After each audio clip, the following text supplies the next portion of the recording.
Cześć, witam Was Energii. Dzisiaj trochę taki nietypowy klimat. Nie dlatego, że nie zapłaciłem za prąd i mi wyłączyli. Przygotowałem sobie świeczkę. Dzisiaj porozmawiamy sobie o grze. Pepper przyszedł tutaj. O grze.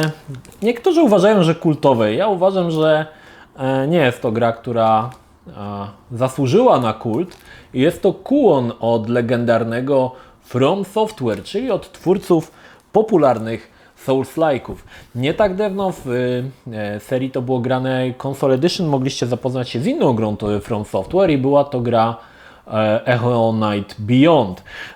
I to pokazuje, że From Software zanim trafiło tak w ten punkt tych Souls-like'ów za sprawą Demon Souls, no na początku próbowało oczywiście wydawać też survival horrory, czyli to, co w zasadzie było popularne, ale nie tylko, bo są jeszcze fajne gry na Xboxa od From Software, które są hack and slashami, nie hack and slashami, tylko można powiedzieć takimi siekaninami, ale bardzo dobre i w zasadzie są to gry, które wydaje mi się, że na nich, na podstawie właśnie tych gier później stworzono Sekiro. Mam nadzieję, że ten film się nagra, że pomimo tego, że jest ciemno, to będzie cokolwiek widać.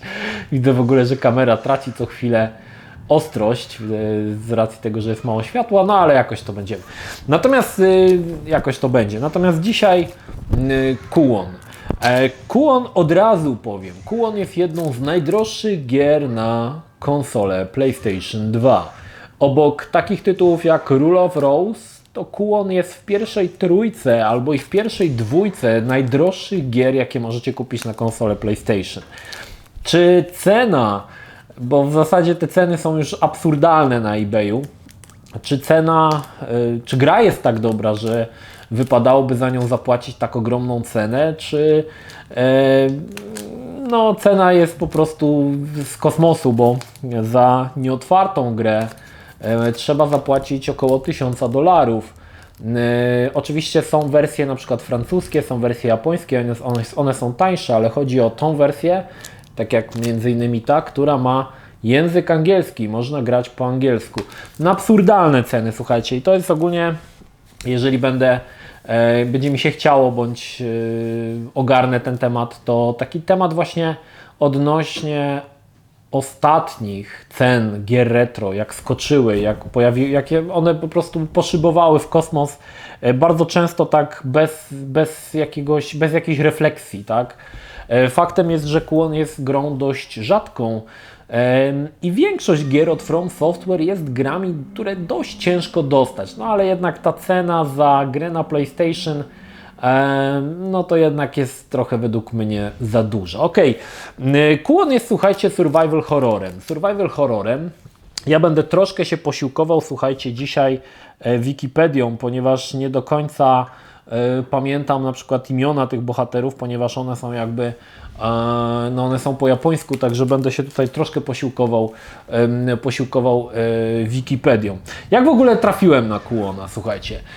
W tamtym czasie, kiedy mieliśmy PlayStation 2, właściwie miała PlayStation 2 Mariola, weszła jej faza na japońskie horrory, które tak naprawdę fascynacja japońskimi filmami, horrorami filmowymi wzięła się z gier i oczywiście mówię tutaj o trylogii Fatal Frame, które strasznie się podobały mojej żonie, no i ona potem chciała, żebym ja jej jakieś inne gry wyszukiwał o podobnym klimacie. No i oczywiście szukając na jakichś tam forach znalazłem właśnie grę Kuon, że to jest japoński horror o duchach.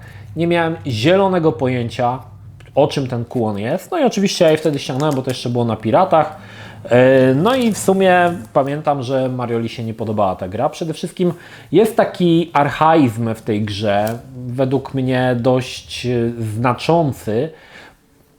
Gra jest ogólnie całkiem niezła graficznie, ale to, że postacie jak mówią nie ruszają ustami, to mogło przejść na pierwszym PlayStation, ale nie na PlayStation 2, gdzie według mnie naprawdę ta grafika jest całkiem niezła.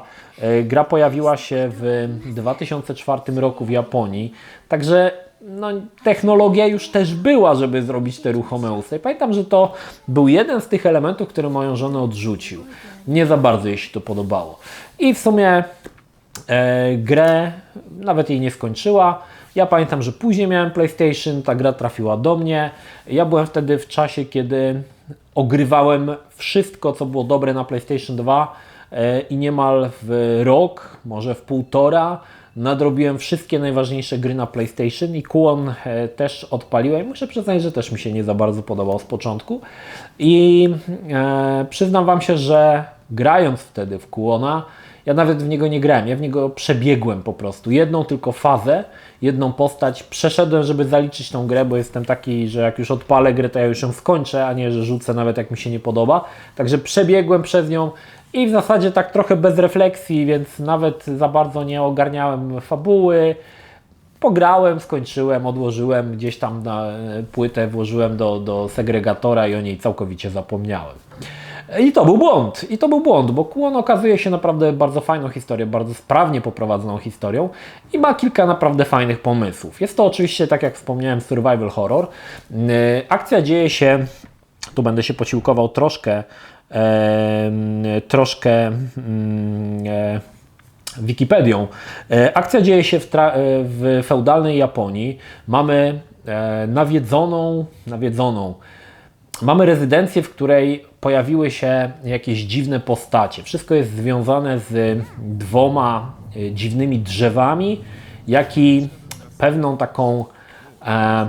takim wierzeniem, że człowiek jakby, nie wiem jak Wam to wyjaśnić, bo tak naprawdę ta historia jest dosyć zagmatwana i ona opiera się jakby na japońskich wierzeniach. I chodzi o to, że jeżeli człowieka włożysz do kokonu takiego jak kokon jedwabnika i przez 9 razy jakby wyklujesz się jakby z tego kokonu, czy też jakby przez 9 razy będziesz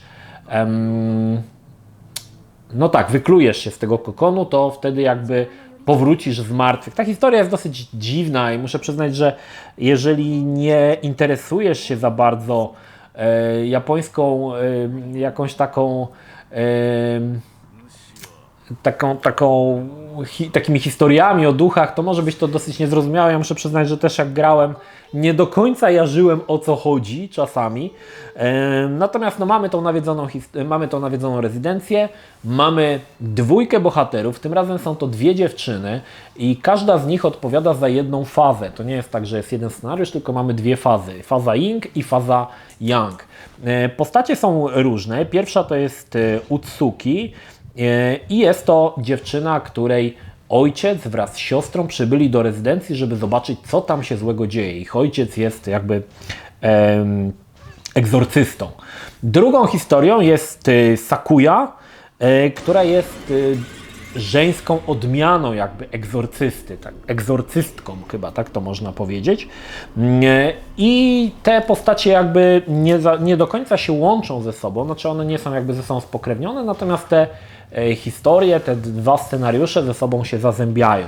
I gra jest skonstruowana w taki sposób, że żeby poznać całą historię, trzeba skończyć obydwa scenariusze i dopiero jak skończymy obydwa scenariusze, odblokowuje nam się 3. scenariusz, w mojej opinii najprzyjemniejszy. Tutaj będziemy kierować Abe no Seimei, która jest takim bossem wszystkich egzorcystów i najsilniejszą postacią i dopiero kiedy ją skończymy, to te wszystkie historie jakby łączą się w jedno i możemy całą tą historię co tam się zdarzyło w tej rezydencji poznać.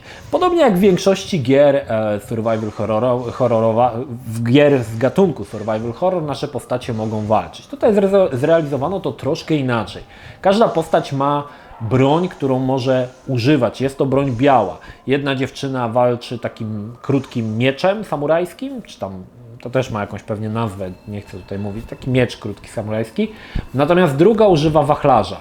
I ogólnie te walki są z powiedzmy takie zombie podobnymi postaciami, takie, że walczymy, postać upada, można ją dobić, podobnie jak w Rezydencie umiera, kiedy wyleje się z niej krew, tak jak Mariola zawsze mówi, że jak zombiak się rozlał, to znaczy, że już jest martwy. Ale autorzy dodali jedną fajną rzecz, mianowicie karty. Mamy takie specjalne karty, którymi możemy przywoływać demony bądź różne czary. Może to być fireball, może to być na przykład takie igły z lodu, które przeszywają przeciwnika, a może to być na przykład postać, jakaś tradycyjnie postać z długimi czarnymi włosami, która walczy u naszego boku. I to trwa przez jakiś czas. Oczywiście ta postać też nie jest odporna na ciosy, więc im więcej ciosów dostaje, tym krócej może funkcjonować. I pomysł ogólnie był spoko i faktycznie te czary sprowadzają się do tego, że no, powiedzmy walczy się troszkę łatwiej. Inaczej też troszkę twórcy podeszli do tematu utraty energii. W większości survival horrorów no to musimy tą energię odnawiać. W Rezydencie są na przykład roślinki, w Silent Hillu są Nutri-Drinki, czy tam Nutri-Drink chyba to się nazywało, nie pamiętam, Nutri-Drink, czy tam ampułki. A tutaj w zasadzie możemy zbierać rzeczy, które odnawiają nam energię, ale postać w każdej chwili może stanąć i wykonać tak zwaną jakby medytację, która przywraca jej całą energię, jaką miała na początku. Także nie trzeba używać tych wszystkich znajdziek. Tutaj to nie są potiony, to są jakieś takie dziwne, nie wiem, roślinki, czy tam jakieś takie tykwy, które odnawiają energię. One się przydają tylko podczas walki, bo w zasadzie kiedy walka się skończy, możemy sobie zawsze tą energię odnowić poprzez medytację. No i słuchajcie, większość, tak jak mówię, cała gra opiera się na tym, że chodzimy po tej całej rezydencji, odwiedzamy jakieś kapliczki, jakieś świątynie, ale wszystko się dzieje jakby w tej rezydencji. Na pewno to, co mi się podobało w Kuonie, chociaż tak jak powiedziałem, faktycznie bardzo archaicznie wypada to, że postacie mówią nie ruszając ustami. To jest strasznie dziwne.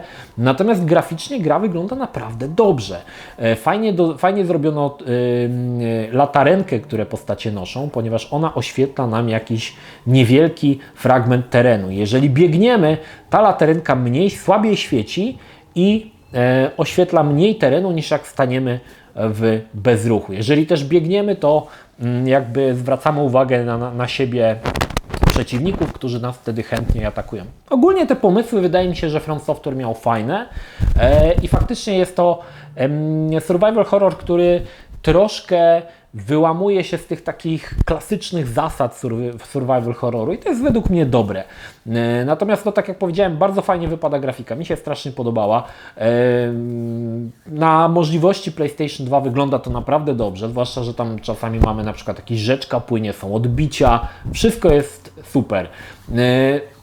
Ciekawie rozwiązano też pomysł save'ów, bo jest to tak naprawdę klon posiadania tuszy do drukarki z Residenta, tylko tutaj musimy mieć takie stateczki, które puszczamy na wodzie. I to też jest pewnie jakieś coś z wierzenia japońskiego i jak puścimy ten stateczek, to gra nam się zapisuje. Natomiast czy gra straszy? To jest ciekawe pytanie. Powiem Wam tak. Miałem okazję pograć troszkę w Kuona, jak moja żona wyjechała z siostrą na kilka dni i miałem taką akcję, że sobie odpalałem po prostu wieczorem, zgasiłem wszystkie światło, byłem sam w domu z Pepperem, odpalałem sobie Kuona i sobie grałem. I powiem Wam, że miejscami czułem się niekomfortowo. Pytanie, czy trafiają do Ciebie pomysły z japońskich horrorów na straszenie. Zasadniczo większość tych pomysłów opiera się zawsze na tym samym, czyli jest kobieta w długiej, białej jakiejś sukni z długimi czarnymi włosami. Tak jest też tutaj. Ale japońskie horrory mają to do siebie, że straszą nie tylko wyskakującymi z szafy szkieletorami, ale przez dźwięk, przez muzykę. Dużo jest tutaj jakichś takich japońskich śpiewów, które gdzieś słyszysz, które są takie, troszkę powodują ciary na ciele. I powiem Wam, że jak w nocy grałem, to nie czułem się komfortowo. Muszę tak faktycznie, to nie to, że się bałem, bo już chyba jestem za stary na takie tam pierdoły, ale faktycznie klimat wchodził w czachę i odczuwałem niepokój, że tak powiem. Kiedy skończyłem już całą grę, czyli tymi wszystkimi 3 postaciami, tak się zadałem sobie pytanie, czy gra jest warta swojej ceny, czy była na tyle dobra, żeby wydać na nią tam, nie wiem, 400-500 $. W mojej opinii nie, zdecydowanie nie. No faktycznie jest to, powiedzmy, survival horror, ale z jakiegoś powodu nie został on za bardzo zapamiętany, ani nie jest za bardzo znany, chyba tylko ze swojej wysokiej ceny. I no, według mnie, jeżeli lubisz japońskie, bo to jest trochę tak, że nie każdy lubi japońskie horrory. Nie mówię tylko o grach, ale i o filmach. To jest dość specyficzne, powiedzmy, medium, czy to w kinie, czy w grach. Nie każdemu się to podoba.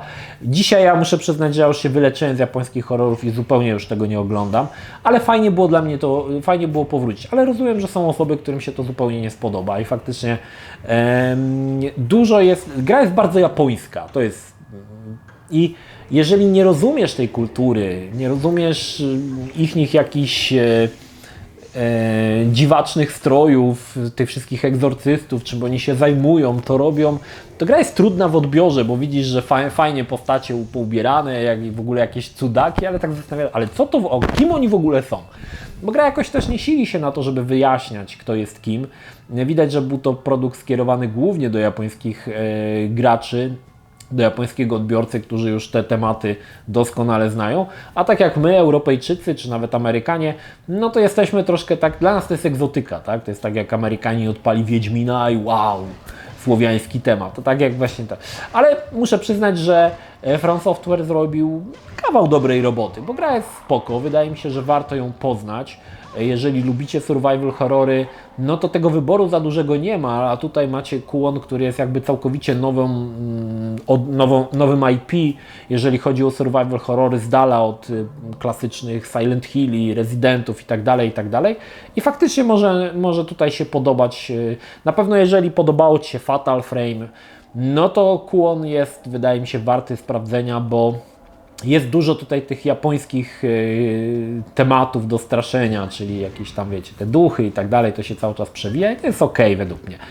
Natomiast no, powiem Wam, że jeżeli mielibyście wydać na to całą wypłatę, żeby zagrać w Kuona, raczej nie.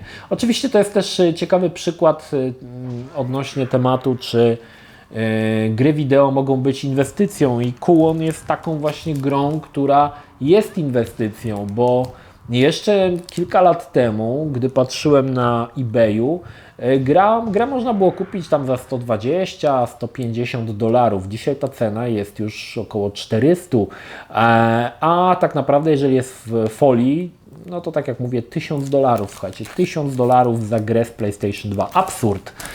Dla mnie niestety ta cała retroscena związana ze sprzedażą, z kolekcjonowaniem retrogier zaczyna być już jakaś po prostu absurdalna i to jest hobby dla niesamowicie bogatych ludzi, których stać na to, żeby kupić grę za 1000, 2 albo i więcej, także znaczy to pewnie dlatego, że jest takie duże zainteresowanie akurat teraz retro, więc i popyt jest duży, a tych gier nie ma dużo też, trzeba przyznać, że niewiele osób, jak już wiecie, jak już gra trafi do kolekcjonera, to ona już nie wróci na drugi do obrotu, także ona jakbyś znika, tak? To więc tych gier też jest mniej. Niemniej, słuchajcie, to jest temat może na inny film. Wydaje mi się, że pytanie, czy będziecie mieli szansę zagrać. Już nie mówię o Piracie, bo o Piracie to wiadomo. Jest to niezły tytuł. Czy trzeba go znać? W mojej opinii nie, ale na pewno jeżeli będziecie mieli okazję zagrać, zagrajcie, bo jest to naprawdę fajna gra z gatunku survival horror, więc jeżeli lubicie survival horrory, no to na pewno można tam jeszcze te 2 oczka, 3 dodać. Natomiast kupować tą grę tylko po to, żeby w nią zagrać i ją poznać, to zdecydowanie nie.